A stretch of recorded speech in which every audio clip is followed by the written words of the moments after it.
다 같이 자리에서 일어나셔서 종려 주일 예배를 하나님께 올려드리겠습니다.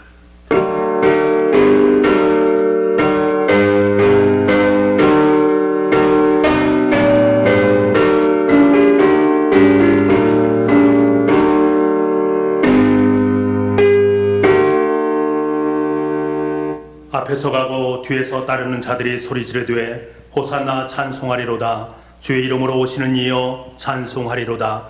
오는 우리 조상 다윗의 나라여 가장 높은 곳에서 호산나 하더라. 호산나, 만왕의 왕으로 오시는 주님을 찬양합니다. 그 옛날 이스라엘 백성들이 종려나무 가지를 흔들며 예수님을 환영했듯이 우리들도 온 몸과 마음으로 기뻐 찬양하며 주님을 영접하나이다. 주 예수님, 낮고 천한 우리에게 다가오셔서 우리의 몸과 마음과 삶을 다스려 주옵소서. 십자가를 향해 용감하게 나아가는 예수님을 본받아 우리도 진리와 복음을 위해 용감하게 나아가게 하시고, 나귀를 타고 주님의 겸손한 모습을 따라서 우리도 서로를 겸섬기며 살게 해 주옵소서. 오늘도 주님의 발자취를 따라 찬송하며 따르기를 원하오며 예수님의 이름으로 기원하옵나이다. 아멘. 송영 5장입니다.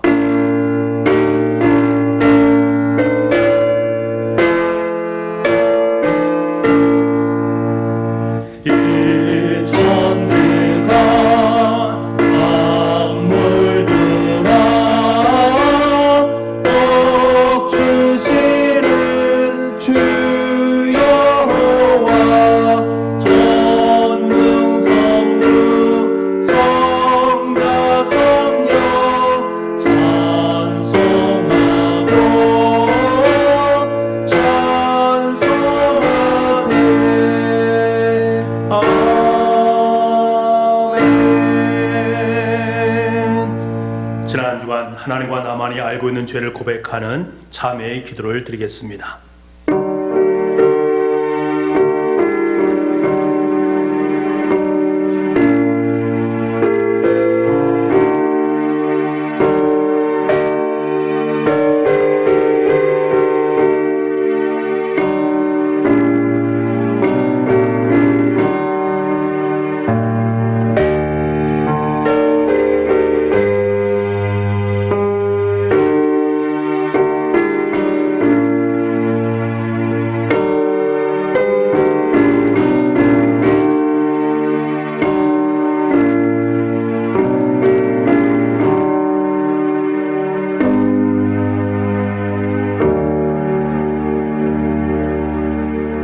자비하신 하나님 아버지, 이 시간 우리가 고백한 모든 허물과 죄를 용서하여 주시옵소서.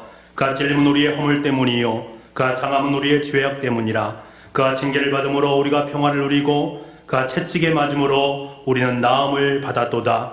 우린 다 양 같아서 그릇 행하여 각기 제 길로 갔거늘 여호와께서는 우리 모든 죄악을 그에게 담당시키셨도다. 아멘. 다 같이 사도신경으로 우리의 신앙을 고백하겠습니다. 나는 전능하신 아버지 하나님 전지의 창조주를 믿습니다. 나는 그의 유일하신 아들 우리 주 예수 그리스도를 믿습니다. 그는 성령으로 잉태되어 동정녀 마리아에게서 나시고 본디오 빌라도에게 고난을 받아 십자가에 못 박혀 죽으시고 장사된 지 사흘 만에 죽은 자 가운데서 다시 살아나셨으며 하늘에 오르시어 전능하신 아버지 하나님 우편에 앉아 계시다가 거기로부터 살아있는 자와 죽은 자를 심판하러 오십니다.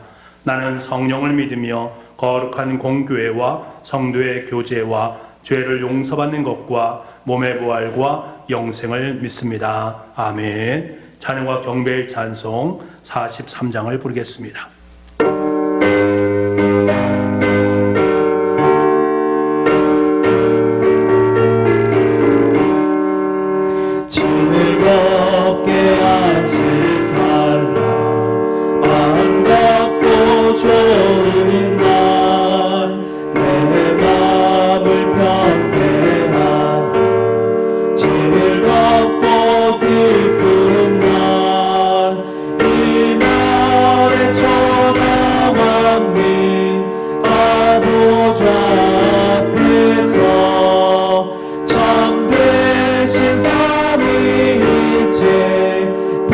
찬송 부르네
죽어가는 영혼들을 살리려 이 땅 가운데 오신 주님, 올해도 예수 그리스도를 묵상하는 사순전을 지나게 하시고 다가오는 부활주의를 기다리며 살아가게 하시니 감사합니다. 세상이 제 아무리 아우성을 쳐도 벚꽃이 활짝 피며 만물이 움트는 계절, 하나님의 다스림 속에 봄이 시작되고 있습니다. 지금의 어려움을 통해서 우리의 예배를 돌아보게 하시고 이 시간 주의를 기억하여 예배할 때 마음을 다하며 목숨을 다하며 힘을 다하며 뜻을 다하여 주님을 예배하게 하시옵소서. 언젠가 주님께서 이 재앙을 끝내시고 예배당으로 부르시어 주님의 충만하신 영광을 보여주실 것을 믿고 기대합니다. 그때 우리 모두 한 마음으로 나의 전부를 드리는 예배를 올려드리게 하여 주옵소서. 세상이 제 아무리 흉흉해도 저녁이 되고 한밤이 지나면 어김없이 찬란한 아침의 서광이 비춰오는 것을 보면 이 땅의 모든 이들이 하나님을 부인하고 인정하지 않아도 분명히 이 땅을 하나님이 다스리고 하나님의 선임 속에 운영되고 있음을 믿습니다. 이 시간 하나님의 사랑을 묵상할 때 삶의 흔적으로 새겨지게 하시고 각자의 자리에서 최선을 다하며 주님께 먼저 받은 사랑의 본을 따르며 살아가도록 인도하여 주시옵소서.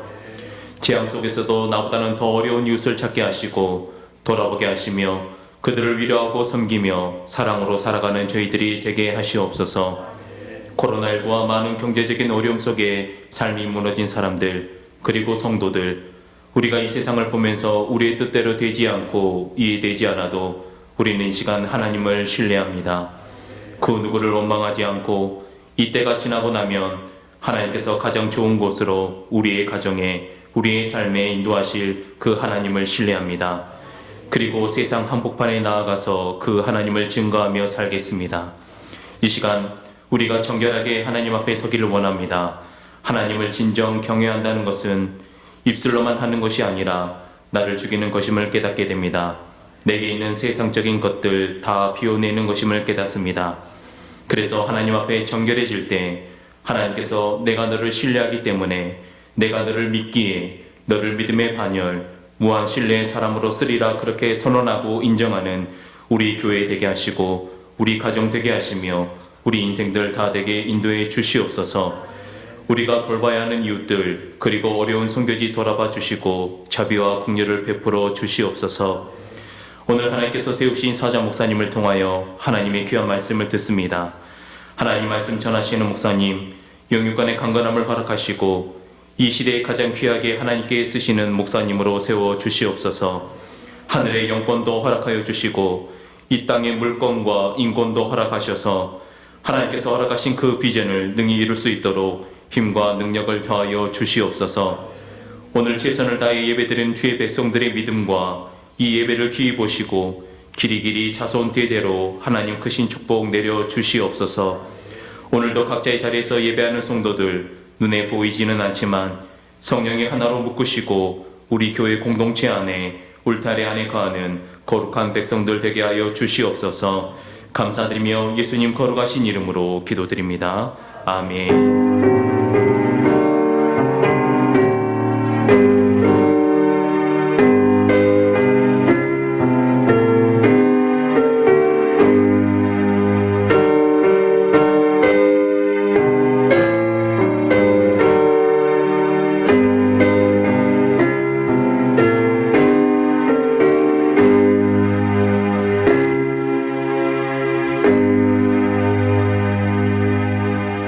성시교독은 교독문 129번입니다.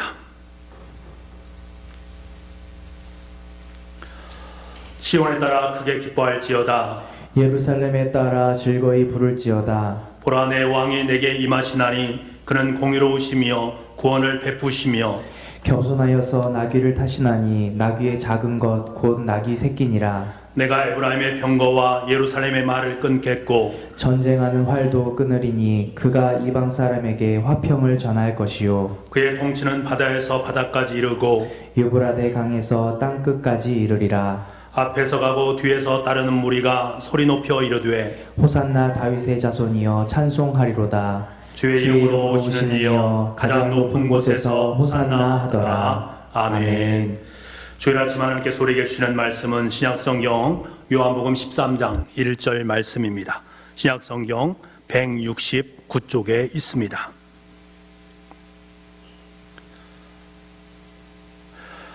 유월절 전에 예수께서 자기가 세상을 떠나 아버지께로 돌아가실 때가 이른 줄 아시고 세상에 있는 자기 사람들을 사랑하시되 끝까지 사랑하시니라. 아멘.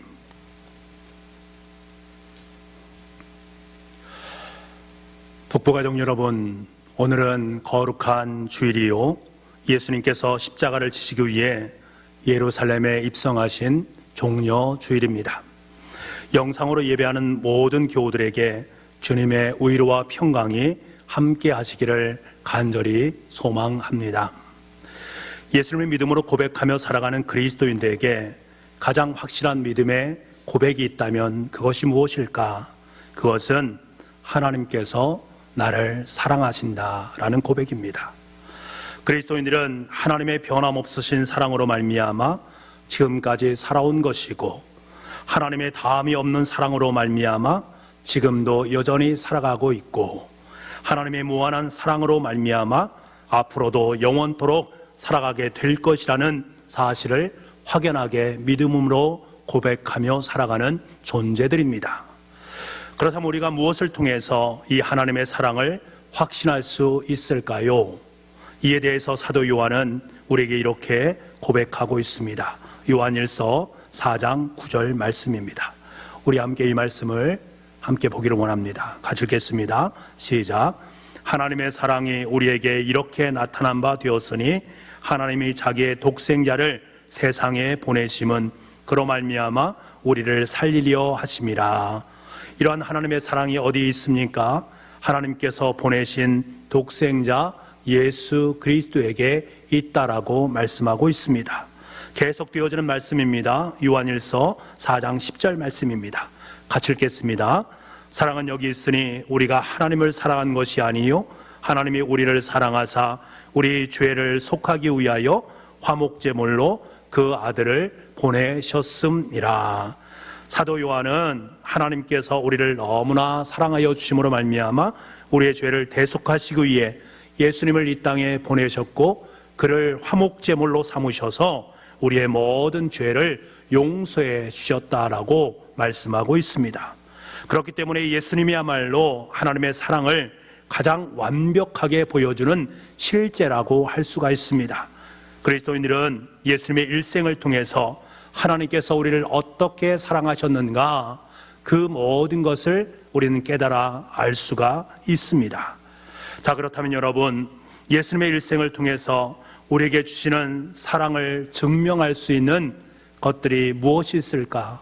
물론 여러 가지 있을 것입니다. 그런데 도널드 크레이빌이라는 사람이 예수가 바라본 하나님의 나라라는 책이 있습니다. 이 책에서 예수님의 일생에 대한 부분을 말하면서 세 가지 상징물을 제시하고 있습니다. 그것이 바로 예수님께서 이 땅에 오신 사랑의 증표다라고 말하면서 그 세 가지를 배아와 십자가와 빈 무덤이다라고 말을 합니다. 이 세 단어를 통해서 예수님께서 일생을 통해서 우리를 어떻게 사랑하셨는지, 얼마나 끔찍히도 사랑하셨는지를 잘 대변해 준다라는 것이지요. 먼저 대아입니다. 예수님께서는 이제 모든 사역을 다 마무리하시고 아버지 하나님께 돌아갈 시각이 되었습니다. 마지막으로 제자들과 만찬을 하시기 전에 먼저 제자들의 발을 씻겨 주셨습니다. 마지막 만찬을 하시기 전에 예수님께서는 일어나셔서 겉옷을 벗으시고 수건을 허리에 두르신 후에 대야에 물을 담아다가 제자들의 발을 꼼꼼히 씻어 주셨습니다. 이것은 당시의 통념으로는 상상할 수 없는 것입니다. 하지만 예수님의 섬김과 사랑은 상상을 뛰어넘는 것입니다. 마지막까지 제자들을 향한 사랑의 마음을 담아서 정성스럽게 그들의 발을 닦아 주었습니다. 그리고 예수님께서 말씀하십니다. 내가 너희에게 행한 것 같이 너희도 행하게 하려 하여 본을 보였노라 라고 말씀을 하십니다. 여러분, 예수님의 대안은 이 땅에 오셔서 행하신 예수님의 사랑과 섬김을 보여주는 가장 완벽한 증표다라고 말을 할 수가 있습니다. 우리가 예수님의 뒤를 따르는 제자들이라면 내가 예수 그리스도를 믿음으로 고백하며 살아가는 주님의 자녀들이라면 우리의 손에는 이 예수님의 대화와 수건이 늘상 들려 있어야 됩니다. 그래서 우리를 필요로 하는 모든 사람의 발을 씻겨주는 사랑의 사도의 삶을 살아가야 됩니다. 그리고 예수님의 또 다른 삶을 꿰뚫는 단어, 바로 예수님의 십자가입니다. 십자가를 통해서 예수님은 자신의 마지막 사랑을 완성하셨습니다. 주님께서는 십자가 위에서 온갖 조롱과 멸시를 당하셨습니다. 그럼에도 불구하고 예수님은 그곳에서 온 인류의 죄를 용서하셨고 용서를 선포하셨고 우리를 구원해 주셨습니다. 우리는 이 십자가를 통해서 죄와 사망을 이기신 하나님의 위대한 사랑의 완성을 확인하게 됩니다. 그리고 마지막으로 예수님의 사랑의 영원성을 보여주는 빈 무덤입니다. 빈 무덤은 예수님의 부활을 의미합니다. 빈 무덤은 이 땅에서 보여주신 예수님의 다함이 없으신 사랑이 십자가를 통해서 무기력하게 끝난 것이 아니다라는 것을 확증시켜주는 것입니다. 예수님께서 십자가의 죽으심으로 말미암아 그의 사랑은 끝났다라고 말하는 것이 아니란 말입니다.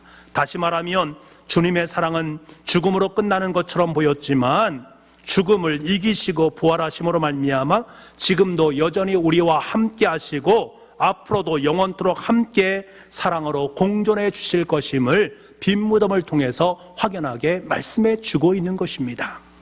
그러므로 여러분, 예수님의 삶을 대변하는 단어들 대야와 십자가와 빈 무덤 속에는 주님의 충만한 사랑이 자리매김을 하고 있습니다. 주님의 삶은 온통 사랑 그 자체셨습니다. 그리스도인들이 신앙생활을 하면서 하나님에 대한 사랑에 대해서 너무나 쉽게 도식화하고 상식화하는 것을 볼 때가 참 많이 있습니다. 대야와 십자가, 빈 무덤을 대변하는 이 엄청나고 값비싼 사랑이 우리에게 있음에도 불구하고 우리는 이것을 너무나 당연한 것으로, 값싼 것으로 여길 때가 참 많이 있습니다. 엄마가 딸에게 얘, 엄마가 널 얼마나 사랑하는지 아냐? 나 너 정말로 사랑해 라고 말하면 자녀들은 뭐라고 말합니까? 당연하지요, 당연하지요 이렇게 말합니다. 하지만 너무나 당연하게 여기는 그 사랑 속에는 친밀한 접촉점을 찾기가 어렵습니다. 엄마의 가슴에 담겨져 있는 진한 진짜의 그 사랑을 자녀가 마음속으로 깨닫는 그 접촉점을 찾기가 쉽지가 않습니다. 당연하지라는 말 속에는 엄마니까 당연히 나를 사랑해야지 라는 말이 담겨 있는 것 아니겠습니까? 이 대답에 어찌 감동이 있을 수 있겠습니까? 너무나도 식상한 사랑이 되어버리는 것입니다. 하나님의 사랑도 마찬가지입니다. 하나님은 사랑이시니까 나를 사랑하시는 것 너무나도 당연한 것 아니야? 라고 생각할 수도 있습니다. 이같이 당연하게 여기는 사랑은 우리를 위해 죽기까지 십자가에 달리신 그 크신 하나님의 사랑을 다 담을 수 없습니다. 주님과의 진하고도 친밀한 사랑의 접촉점을 느끼기가 너무나도 어렵습니다. 그님의 그 사랑은 철저하게 도식화되어질 수밖에 없는 것이지요. 이것은 겉으로 보기에는 참 믿음이 좋은 사람처럼 보일 수도 있습니다만 실상은 주님의 사랑의 깊이를 깨닫지 못한 어리석은 신앙의 발로가 될 수밖에 없습니다. 그러므로 여러분, 이 당연히 여기는 주님의 사랑을 피하기 위해서 우리는 하나님의 사랑을 자주 듣고 자주 묵상하고 자주 고백할 수 있어야 됩니다. 느낌이 오든 안 오든 상관없습니다. 계속해서 이 주님의 사랑의 말씀을 듣고 보고 묵상하고 고백해야 됩니다. 그러다 보면 어느 날 자신도 모르게 하나님의 사랑의 깊이와 넓이를 내 삶 속에 체험할 수 있게 됩니다. 여러분, 하나님께서는 에덴 동산을 만드실 때부터 우리 인간에게 당신의 사랑을 보여주길 원했습니다. 하와와 아담에게 에덴 동산을 주시면서 당신의 사랑 안에 거하기를 원하셨습니다. 에덴이란 말 자체가 기쁨이란 말 아니겠습니까? 주님의 사랑의 기쁨 안에서 살아갈 것을 원하셨습니다. 하지만 그들은 그 에덴 동산을 죄로 물들게 했습니다. 그래서 에덴에서 쫓겨나게 되었지요. 하지만 하나님께서는 쫓겨난 그들을 끝까지 추격하셔서 그들을 사랑하기로 작정하셨습니다. 쫓겨난 이스라엘 백성들을 향해서 계속적으로 사랑의 주파를 던지십니다. 이 사실을 이스라엘 백성들이 깨달았으면 좋을 터인데 이스라엘 백성들은 깨닫지를 못하는 것입니다. 계속해서 그 사랑을 거부합니다. 그럼에도 불구하고 하나님은 계속해서 그 사랑을 확인시키기 위해서 하나님의 사람을 보내서 그것을 말씀해 줍니다. 하지만 계속해서 그들은 그 사랑을 거부합니다. 그럼에도 불구하고 하나님은 일방적인 사랑을 계속적으로 단행하십니다. 마침내 자신의 가장 사랑하는 아들을 친히 이 땅 가운데 보내주십니다. 그리고 대야와 십자가와 빈 무덤을 통해서 내 사랑은 이런 것이다 라는 사실을 그들에게 확증시켜 줍니다. 여러분, 유진 피터슨이 고백한 것처럼 하나님은 사랑의 사냥개처럼 끝까지 우리를 물고 늘어지고 있는 모습을 우리가 만나는 것 아니겠습니까? 끝까지 우리에게 당신의 사랑을 보여주시기 위해 몸부림치고 계시는 주님의 그 사랑의 몸짓을 우리가 느낄 수 있는 것 아니겠습니까? 여러분, 집을 떠난 탕자는 집으로 돌아왔습니다. 아버지는 그 사랑하는 아들을 품에 안았습니다. 아들은 그동안 죄된 인생을 살았기 때문에 그 아버지의 품을 인정할 수가 없습니다. 받아들일 수 없습니다. 처음에는 뻣뻣하고 어색한 모습으로 그 품에 안겨 있습니다. 그 사랑의 품에 안길 자격이 없다라고 여겼기 때문에 고개를 마구 쳐들면서 그 품 안에서 떠나가려고 합니다. 그럼에도 불구하고 아버지는 아무 말 없이 계속해서 탕자를 안아주셨습니다. 그 탕자가 바로 저와 여러분입니다. 저와 여러분을 향한 그 안아주심의 횟수가 수백 번이 넘고 수천 번이 넘고 수만 번이 넘었던 것입니다. 그때에서 비로소 우리는 서서히 깨닫게 되는 것이지요. 하나님께서 나를 정말로 사랑하시는구나. 하나님께서 진짜 나를 사랑하시는구나. 그제서야 깨닫게 되는 것입니다. 사랑하는 여러분, 하나님의 말씀인 성경을 보시기 바랍니다. 성경은 우리를 향하신 하나님의 진한 사랑을 고백하고 있는 내용들로 가득 차 있습니다. 어떤 일이 있어도 끝까지 내가 너를 사랑한다라고 말씀하시는 주님의 사랑의 고백이 가득 차 있음을 우리가 느끼게 됩니다. 여러분, 이를 찾아보시기 바랍니다. 아마 끝나지 않고 다음이 없는 주님의 사랑 앞에 무릎을 꿇고 감격하게 될 것입니다. 그리고 입술을 통해서 고백하게 될 것입니다. 주님이 진짜로 저를 사랑하시는군요. 주님, 저도 주님을 진짜로 사랑합니다. 주님, 저도 주님을 진짜로 사랑합니다. 고백하게 될 줄 믿습니다. 오늘 본문은 특별히 그 주님의 사랑에 대해서 너무나도 선명하고 분명한 것을 우리에게 보여주고 계십니다. 이제는 예수님께서는 제자들을 떠나서 십자가에 달려야 될 시각이 다가옵니다. 죽음의 시각은 점점 다가오고 사랑하는 제자들을 남겨두고 떠나야 되는 그 사실 앞에 예수님의 마음은 몹시도 힘들었을 것입니다. 그럼에도 불구하고 예수님은 그 시각에 제자들에게 주님의 사랑을 보여주기를 원하셨습니다. 1절 말씀을 우리가 함께 읽어보기를 원합니다. 이 말씀을 읽으면서 주님의 사랑이 얼마나 확실한 길을 깨닫기를 원합니다. 우리 1절 말씀 함께 읽겠습니다. 시작. 유월절 전에 예수께서 자기가 세상을 떠나 아버지께로 돌아가실 때가 이른 줄 아시고 세상에 있는 자기 사람들을 사랑하시되 끝까지 사랑하시니라. 아멘. 이 말씀을 보십시오. 이 말씀을 보면 하나님께서 우리를 어떻게 사랑하고 계신가를 금방 알 수가 있습니다. 우리를 끝까지 사랑하시는 예수님의 다함이 없으신 사랑을 우리는 느낄 수가 있습니다. 혹시 여러분 중에 나는 하나님의 사랑을 잘 모르겠어, 나는 하나님의 사랑이 내 마음 깊이 새겨지지가 않아 라고 생각하는 분이 계십니까? 하나님은 사랑이시라는데 나는 그 사랑을 느낄 수 없어, 나 같은 죄 많은 사람이 어떻게 그 사랑을 받을 수 있겠어 라고 말하면서 하나님의 사랑에 대해서 회의감을 느끼시는 분이 계십니까? 오늘 말씀을 마음판에 새기실 수 있기를 간절히 소망합니다.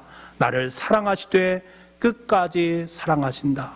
나를 사랑하시되, 나 재환이를 사랑하시되, 여러분을 사랑하시되 끝까지 주님께서는 나를 사랑하신다. 이 사랑을 마음판에 새기시길 바랍니다. 하나님의 약속의 말씀은 너무나도 분명하고 너무나도 선명합니다. 너무나도 선명해서 그 어떤 것도 바꿀 수 없는 진리입니다. 이 진리의 말씀을 믿기만 한다면 여러분은 이 다음이 없으신 주님의 사랑과 함께 살아갈 수 있습니다. 그 사랑을 누리며 살아갈 수 있는 은혜가 여러분의 인생 가운데 있는 줄 믿습니다. 이 세상에서 이러한 다음이 없은 주님의 사랑을 닮은 사랑이 있지요. 그 사랑이 그 사랑이 어떤 사랑입니까? 바로 부모님의 사랑 아니겠습니까?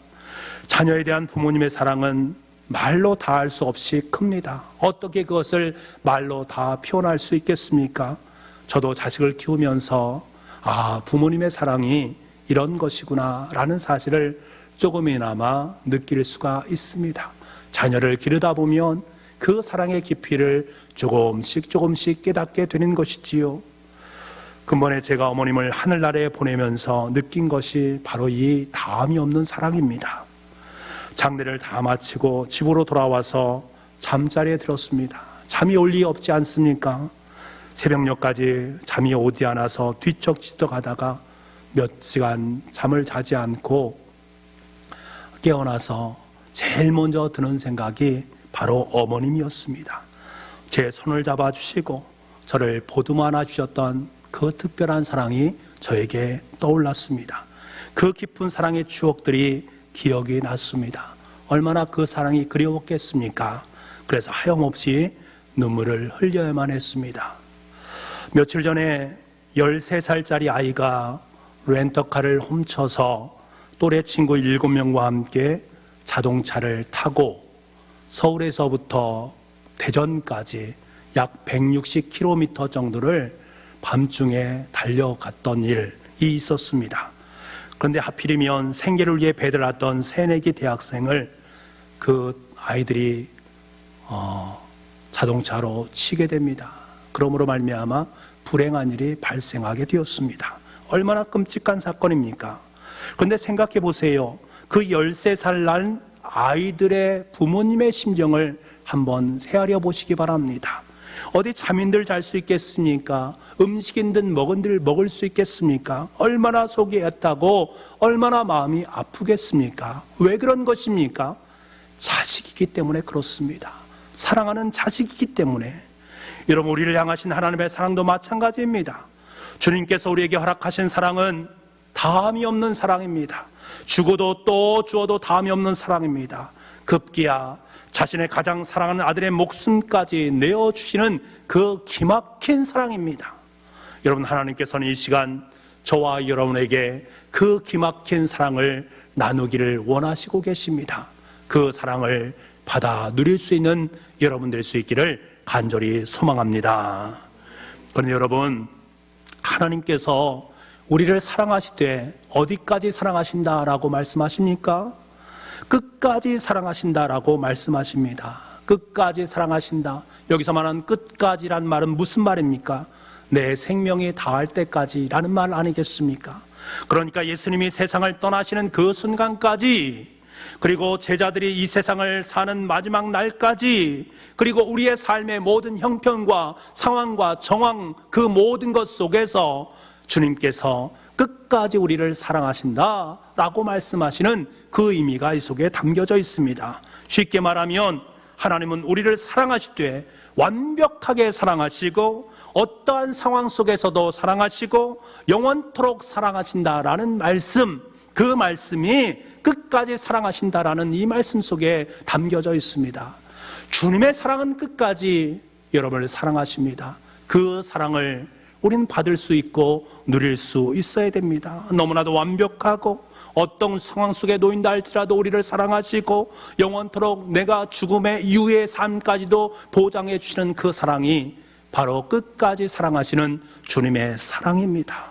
이런 베드로를 보십시오. 3년 동안 예수님과 함께 열심히 공생활동을 시작하지 않았습니까?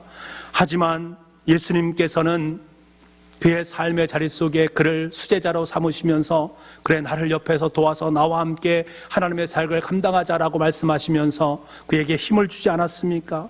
예수님이 베드로를 얼마나 믿었겠습니까? 그러나 베드로는 자기가 위험에 처하자 3번씩이나 예수님을 부인하지 않습니까? 예수님을 부인하는 그의 모습, 그렇게 믿었건만 예수님을 부인하는 그 앞에 예수님께서는 어떻게 행동하십니까? 제가 예수님이라면 다시금 쳐다보지 않지요? 믿음을 저버리고 배신한 그 사람 어찌 쳐다볼 수가 있겠습니까? 그럼에도 불구하고 예수님께서는 뭐라고 말씀하십니까? 요한의들 시몬아, 내가 이 모든 사람보다 나를 더 사랑하느냐? 나를 따르라 라고 말씀하십니다. 다시금 베드로를 사랑의 관계로 불러주셨고 사랑의 관계를 회복시켜 주셨습니다. 이것이 바로 끝까지 사랑하시는 주님의 모습이 아니고 무엇이겠습니까? 심지어 자신을 팔아버린 가룟 유다를 끝까지 사랑하셨습니다. 그가 예수님을 잡으려고 군우를 짜고 들이닥칩니다. 가룟 유다는 예수님께 다가와서 입맞춤을 합니다. 이 입맞춤은 사랑의 입맞춤이 아니라 배신의 입맞춤입니다. 이 입맞춤을 통해서 예수님을 팔려고 하는 것입니다. 이 사실을 너무나 잘 알고 계셨던 주님께서 자기에게 입맞추고 있는 가룟 유다를 향해서 뭐라고 말씀하십니까? 친구야, 내가 무엇을 하려고 왔는지 행하라. 친구야, 자기를 배신하고 자기를 죽음의 자리로 몰아넣고 있는 그 사람을 향해서 너는 내 친구야, 너는 내 친구야, 너는 내 사람이야, 끝까지 사랑해 주시는 주님의 음성이 이곳에 담겨져 있습니다. 우리 역시 마찬가지 아니겠습니까? 우리의 믿음이 병들 때가 있습니다. 살다 보면 주님이 기뻐하지 않는 자리에 있을 수도 있습니다. 가룟 유다처럼 예수님을 팔아 넘겨서 내 삶 속에, 내 수중에 그 무엇인가를 쟁취하기 원하고 싶은 마음이 우리 가운데 있을 수 있습니다. 그러나 여러분, 한 가지 분명히 기억하시길 바랍니다. 그때에도 여러분 곁에서 나는 끝까지 너를 사랑한다라고 말씀하시는 주님의 음성이 있다라는 사실을 기억하시기 바랍니다. 주님을 배신하고 갈릴리로 떠나버린 베드로처럼 예수님을 모른다라고 부인할 수 있습니다. 나 이제 절대로 교회 나가지 않아, 교회 속에 상처를 받고 싶지 않아, 나 예수 더 이상 믿고 싶지 않아 라고 말할 수도 있습니다. 하지만 그 상황 속에서도 주님은 말씀하십니다. 나는 끝까지 너를 사랑한다. 나는 끝까지 너를 사랑한다. 남이 모르는 골방에서 혼자 슬픔을 사귀면서 한숨 쉬고 고통스러워할 때에 주님께서는 다가오셔서 내가 너를 사랑해, 끝까지 사랑할 테니까 염려하지 마. 코로나19로 말미암아 좌절하고 낙심하면서 어떻게 생계를 유지해야 될지 모르는 그 급박한 상황 속에 놓여있는 우리를 향해서 나는 끝까지 너를 사랑한다, 걱정하지 마라 라고 말씀하시는 주님의 음성이 있음을 믿습니다. 인생의 풍랑이 몰아닥치는 것처럼 나의 건강이 나빠지고 자신감이 점점 결여되어지고 살 소망까지 상실되어지는 그 상황 가운데 놓여 있을 때에 주님께서는 다가오시고 내 손을 붙잡아 주시며 나는 끝까지 너를 사랑한다, 끝까지 너를 사랑한다 라고 말씀하시는 주님의 음성이 있습니다. 여러분, 이것이 바로 하나님의 끝까지의 사랑입니다. 이 사랑이 영원토록 여러분의 인생 속에 함께하고 있음을 반드시 기억할 수 있기를 원합니다. 오늘은 종려주일입니다. 월요일부터 시작해서 고난주간이 시작이 되어집니다. 예수님은 나귀 새끼를 타고 예루살렘에 입성하셨습니다. 일부러 상식을 파괴하시면서 새끼 나귀를 선택하신 것입니다. 예수님은 말을 구할 수 없어서 나귀를 타신 것이 아닙니다. 자신 스스로가 그것을 선택하셨습니다. 의도성이 있었다라는 거지요. 왜 그렇게 하셨을까? 스가랴서 9장 9절 말씀을 이루시기 위함이었습니다. 메시아로 오실 왕 되신 예수님을 선포하실 때에 그 말씀이 나귀 새끼를 타고 오신 예수님에 대한 부분을 이야기하기 때문에 그것을 이루시기 위함이었다라는 사실입니다.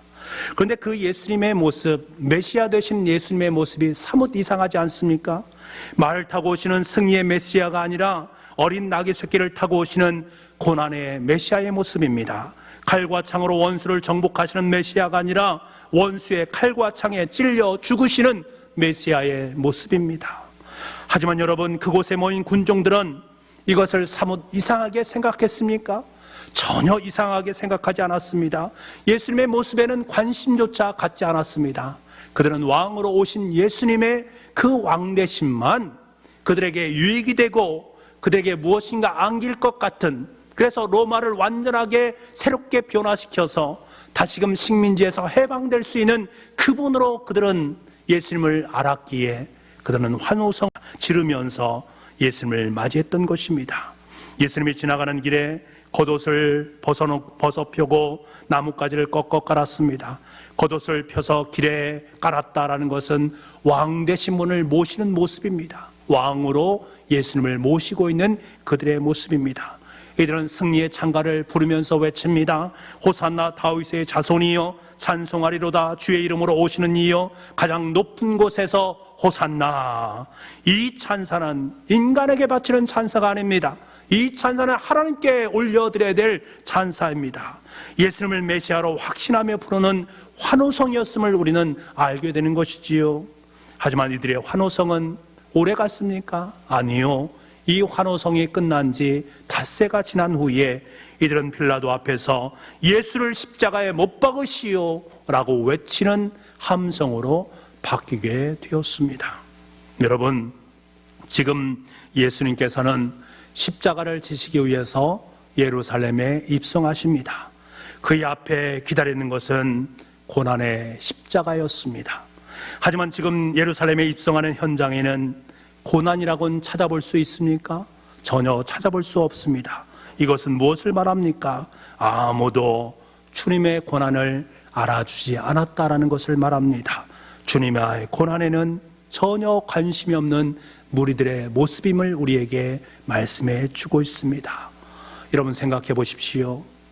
종려주일의 고난의 메시아로 어린 낙의 새끼를 타고 예수님께서 입성하시는 그 모습 속에서 저와 여러분은 과연 무엇을 느낄 수 있습니까? 이제 예수님은 고난주간을 보내시면서 철저하게 조롱당하시고 채찍에 맞으시고 피를 흘리시고 창에 찔리시고 십자가에 못 박혀 죽으셔야만 합니다. 주님께서 이것을 모르셨겠습니까? 모든 인류의 죄를 대속하기 위해서 십자가에 달려 죽음으로써 사명을 완수한다라는 그 사실을 모르셨겠습니까? 너무나도 잘 알고 있었습니다. 그럼에도 불구하고 예수님은 예루살렘으로 입성하셔야만 했습니다. 왜 그렇습니까? 저와 여러분을 사랑하시기 때문입니다.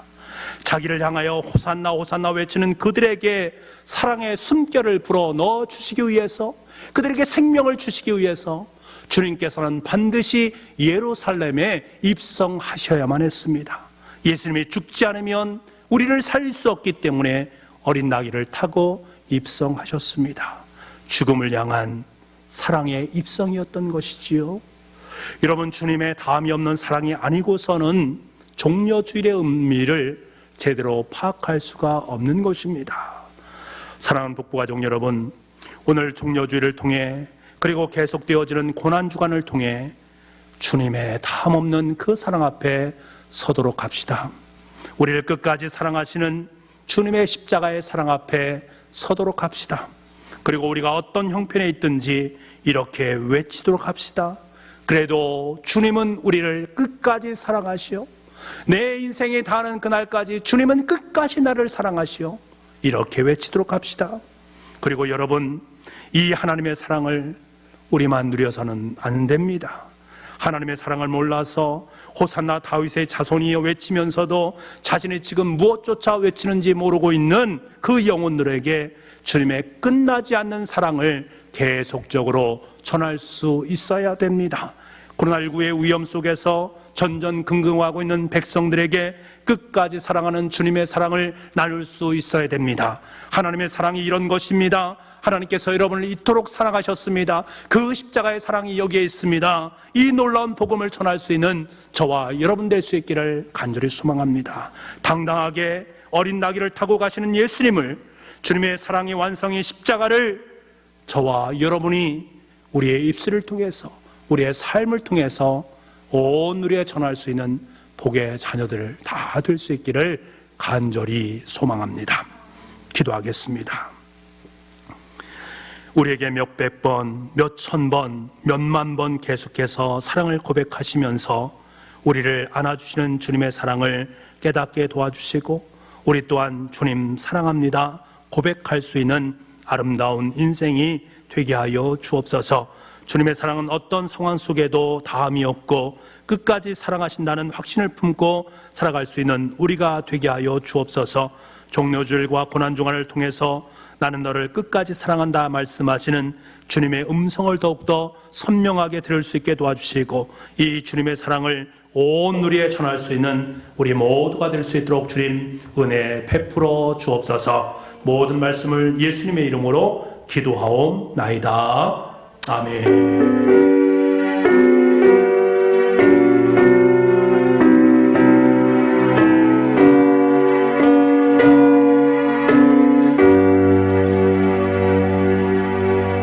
우리 말씀을 생각하시면서 찬송가 142장을 부르겠습니다.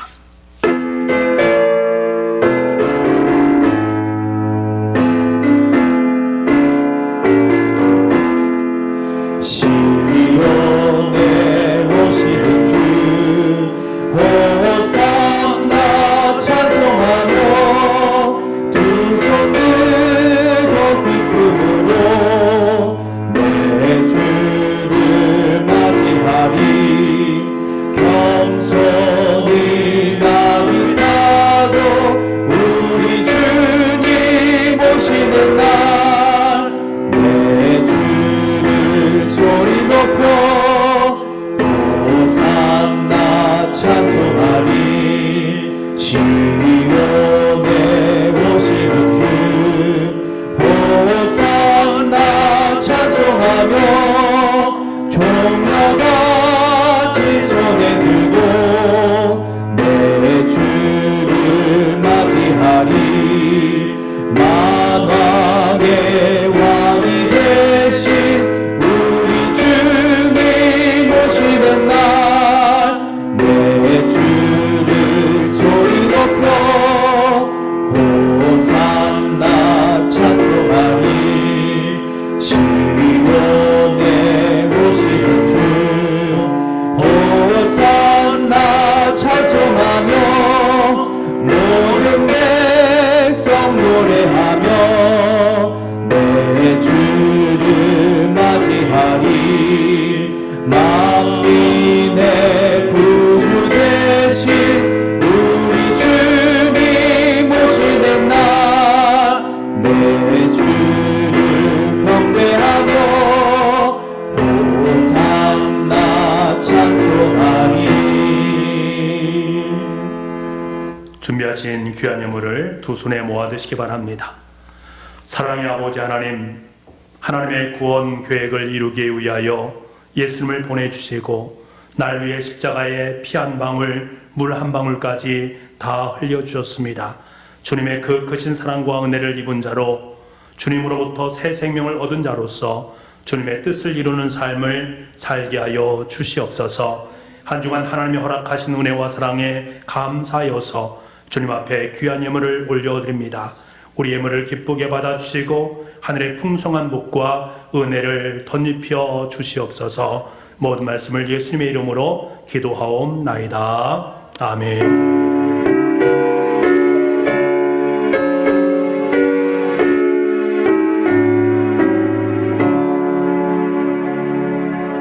할렐루야.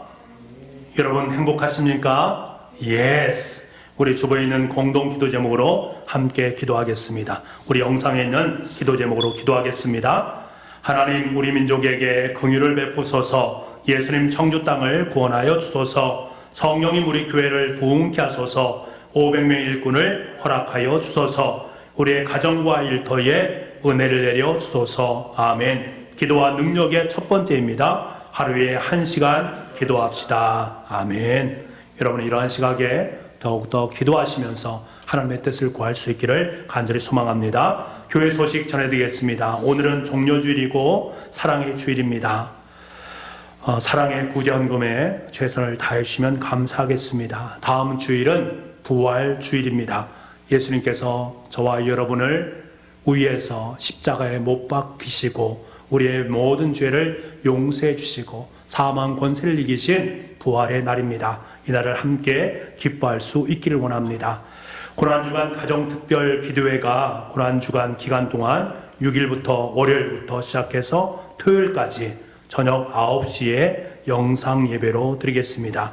기존에 했던 방식을 계속해서 행하겠는데요. 홈페이지와 밴드를 통해서 고난주간 가정 특별 기도회에 여러분 더욱더 힘쓰고 애써주시기 바랍니다. 많은 분들이 함께 참여하고 있지만 여전히 참여하지 못한 분들이 많이 계십니다. 함께 참여해 주시면 감사하겠습니다. 그리고 고난의 기쁜 의미를 다시금 되새길 수 있는 그러한 시간들이 되기를 원합니다.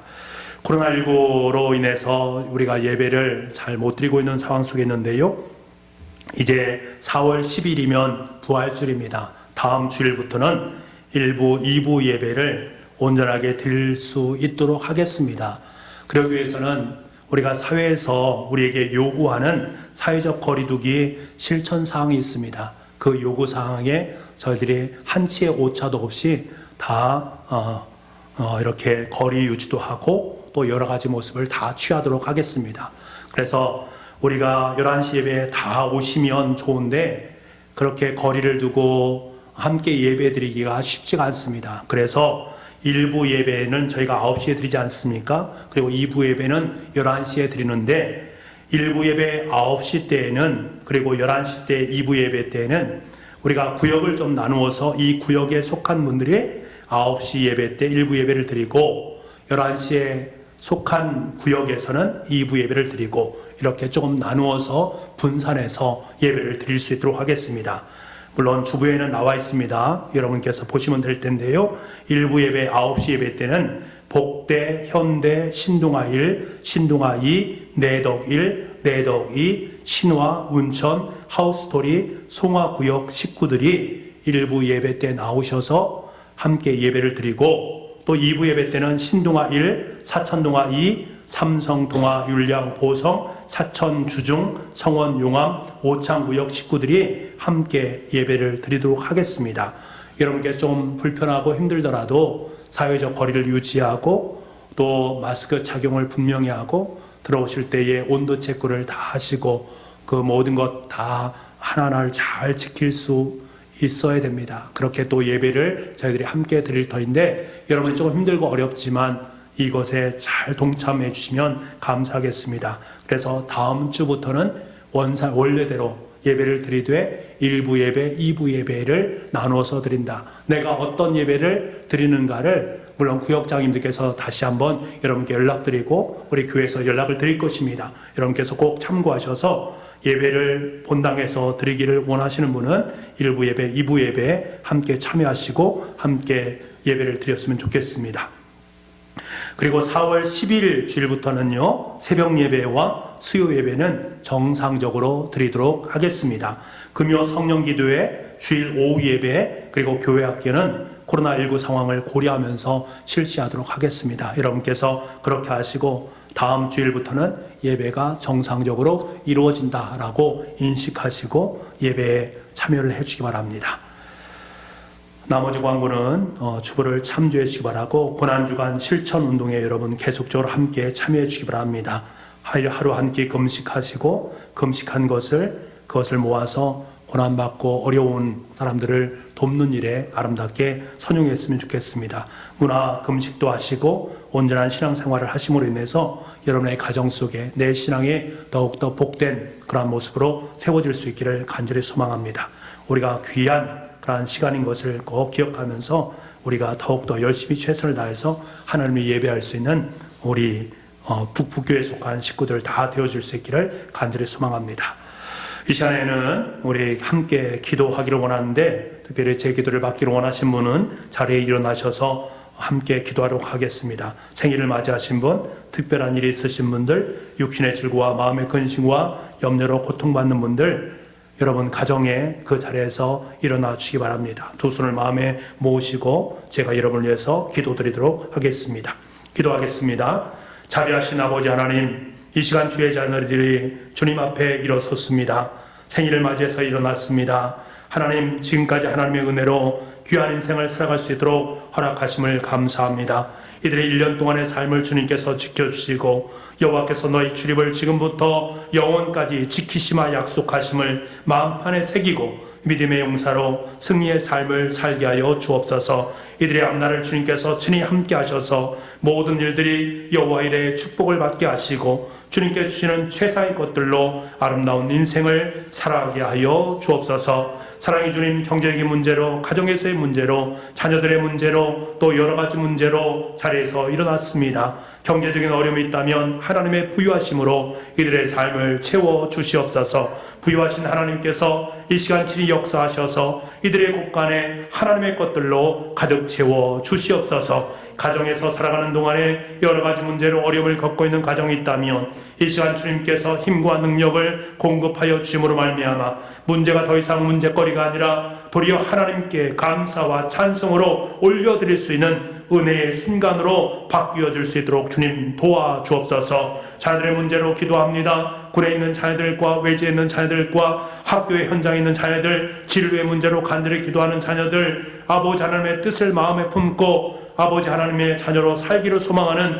귀한 자녀들을 기억하여 주옵소서. 능력의 아버지 하나님, 하나님께서 이들의 모든 문제를 은혜로 바꾸어 주시옵소서. 하나님께서 이들의 모든 문제를 하나님의 손길로 이끌어 주시옵소서. 이 시간에 육신의 질고를 안고 자리에서 일어났습니다. 주님께서 나의 앞뒤를 둘러싸시고 내게 안수하신다고 말씀하셨습니다. 지금도 주님의 두 손길이 질고로 고통받는 성들의 머리 위에 놓여 있습니다. 하나님 이들에게 치료의 손길을 베풀어 주심으로 말미암아 깨끗하게 나음받는 역사가 있게 하여 주옵소서. 침상에 있든지 어디에 있든지 아픈 그곳을 어루만져 주셔서 안수하시는 치료의 하나님을 만나게 하여 주옵소서. 치료의 과정 속에 함께 하시는 주님의 사랑과 은혜를 마음껏 누리게 하여 주옵소서. 더러운 것을 깨끗하게 하시고 약한 것을 강하게 해주시고 모자란 것을 이어주시고 자를 것을 잘라 주시옵소서. 건강한 모습으로 주를 위해 헌신하는 신실한 주의 종들로 삼아 주시옵소서.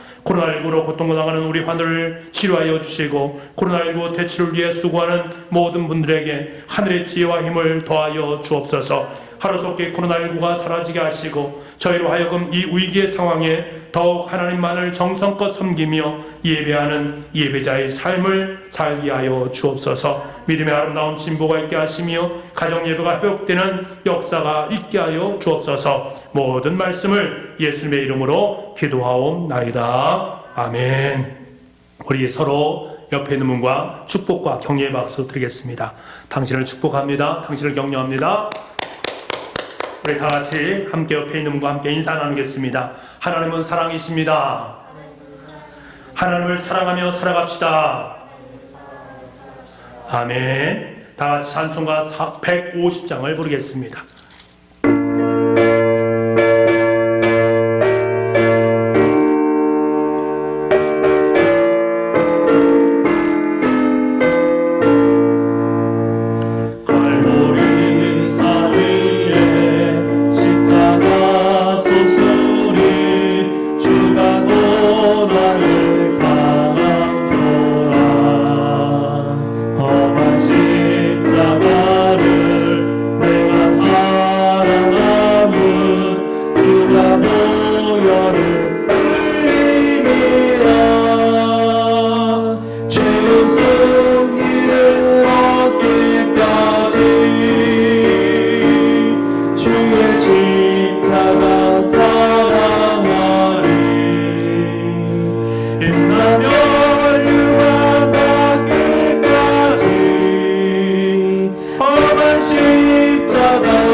십자가에 주가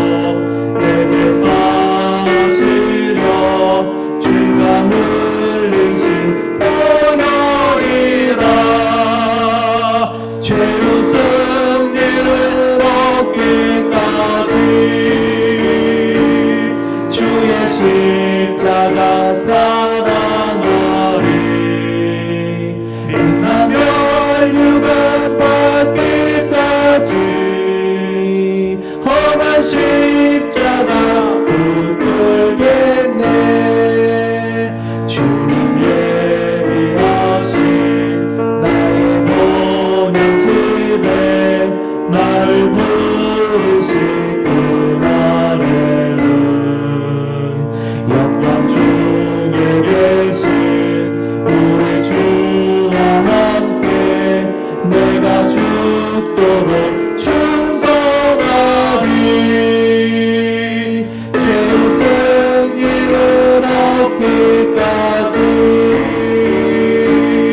주의 십자가 사랑하리. 빛난 멸류관 받기까지 험한 십자가 붙들겠네. 또 손 들고 영광 영광 할렐루야. 영광 할렐루야.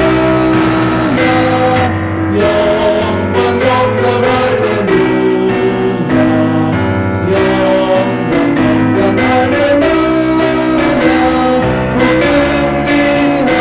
승리하리라. 하나님 아버지, 두 손을 높이 들었습니다. 종려절과 고난주간을 통하여 끝까지 나를 사랑하시는 주님의 십자가의 사랑을 경험케 도와주시고 주님의 사랑을 온 누리에 전하는 사랑의 사도가 되게 하여 주옵소서.